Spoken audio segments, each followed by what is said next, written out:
Assalamualaikum warahmatullahi wabarakatuh. Dan ini pesan Rasulullah Shallallahu Alaihi Wasallam kepada penegak hukum. Mari kita simak video berikut.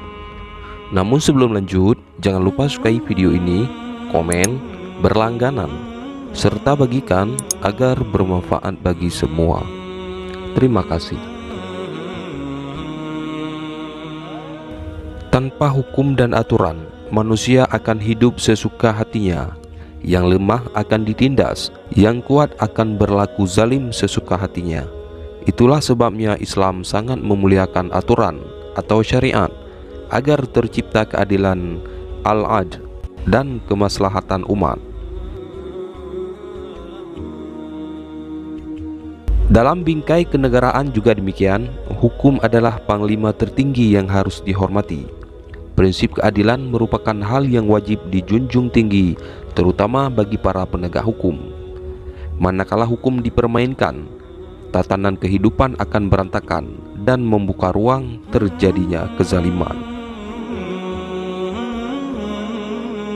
Rasulullah Shallallahu Alaihi Wasallam ketika hijrah ke Madinah, hal yang pertama beliau lakukan adalah membuat peraturan setelah mempersaudarakan kaum Muhajirin, Ansar, dan mendirikan masjid.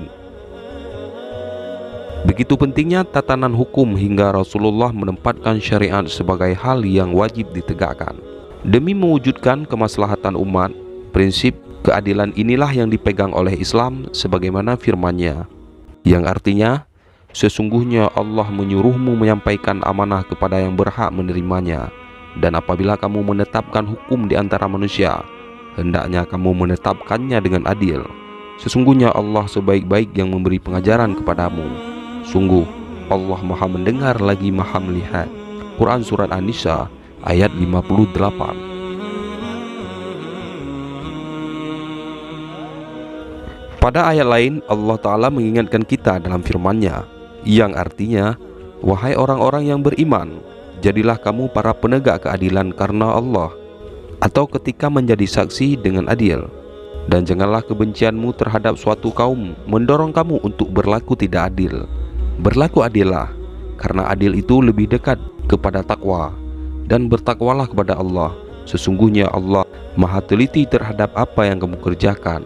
Quran Surat Al-Maidah ayat 8. Kemudian pesan Rasulullah, sejatinya penegakan hukum itu dapat melebur dan menghapus dosa bagi pelaku kejahatan di samping bertobat. Tapi ingat, penegakan hukum yang dimaksud harus benar-benar adil. Rasulullah SAW bersabda, yang artinya, suatu hukum yang ditegakkan di bumi lebih baik baginya daripada diberi hujan selama 40 hari. Hadis riwayat An-Nasa'i, Ibnu Majah. Dikisahkan, seorang perempuan Muhzumiyah terpandang terlibat kasus pencurian. Orang-orang Quraisy berembuk siapakah yang layak diutus untuk membicarakan kasus perempuan itu kepada Rasulullah Shallallahu Alaihi Wasallam. Maka diutuslah Usamah bin Zaid menemui Rasulullah agar kasus perempuan itu cukup diselesaikan secara kekeluargaan atau permintaan maaf saja demi menjaga nama baik sukunya. Lantas apa jawaban Rasulullah? Apakah kamu mau memintakan keringanan penetapan keadilan hukum Allah? Sabda Rasulullah kemudian berkhutbah, wahai manusia, sesungguhnya yang mursa atau yang membinasakan orang-orang sebelum kalian adalah bahwa mereka dulu apabila orang mulia di antara mereka yang mencuri, maka mereka membiarkannya. Akan tetapi jika orang lemah di antara mereka yang mencuri, maka mereka menegakkan hukum atas orang tersebut. Demi Allah, sekiranya Fatimah binti Muhammad mencuri, sungguh aku akan potong tangannya. Hadis riwayat Al-Bukhari. Di riwayat lain disebutkan, maka berubahlah wajah Rasulullah SAW. Lalu beliau bersabda, apakah engkau akan memberi syafaat dalam urusan keringanan hukum-hukum Allah? Usamah berkata, mintakanlah ampunan untukku ya Rasulullah. Dari Ibnu Umar radhiyallahu anhu berkata, saya telah mendengar Rasulullah bersabda, setiap orang adalah pemimpin dan akan diminta pertanggungjawaban atas kepemimpinannya. Seorang kepala negara akan diminta pertanggungjawaban perihal rakyat yang dipimpinnya. Seorang suami akan ditanya perihal keluarga yang dipimpinnya. Seorang istri yang memelihara rumah tangga suaminya akan ditanya perihal tanggung jawab dan tugasnya. Bahkan seorang pembantu atau pekerja rumah tangga yang bertugas memelihara barang milik majikannya juga akan ditanya dari hal yang dipimpinnya.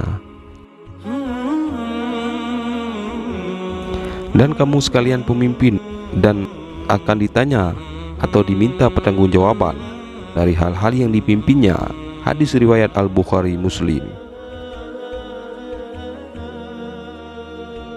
Dari Aisyah radhiyallahu anha berkata, saya telah mendengar Rasulullah bersabda, "Ya Allah, siapa yang menguasai sesuatu dari urusan umatku lalu mempersulit mereka, maka persulitlah baginya, dan siapa yang mengurusi umatku lalu berlemah lembut pada mereka, maka permudahlah baginya." Hadis riwayat Muslim. Wallahu a'lam bishawab. Wassalamualaikum warahmatullahi wabarakatuh.